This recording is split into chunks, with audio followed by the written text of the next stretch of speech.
When you read the Bible, pay attention. Don't remember the stories. Learn the codes. It's a coded document. Focus. Find the codes. You know, I was leading prayers on Friday night and something hit my spirit. Jesus came and said, the flesh is weak, the spirit is willing. I said, wait.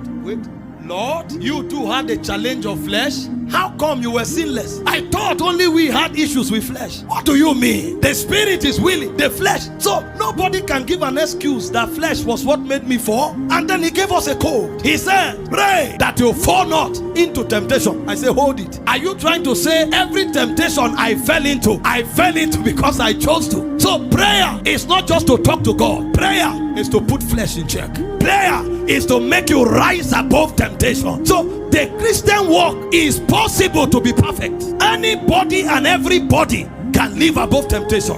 The problem is that we don't do what he did. When he noticed that flesh was weak, he separated himself. He carried those who believed. He carried those who were committed to him and went to Gethsemane. And even in Gethsemane, he began to fractionate them. The first 7 are not as strong as the last 3. So he separated the 8 rather and moved 3 forward. He now saw that these 3, they can't support well. He still left them behind and stepped aside. And he prayed until flesh submitted. When he stood up, he walked up to those who came to arrest him. There was no fear. There was no contemplation. He spoke with audacity. Whom seek ye? They said, Jesus of Nazareth. He walked to them and said, I am he. They went back and fell. Oh my God. He came again. I say, whom seek ye?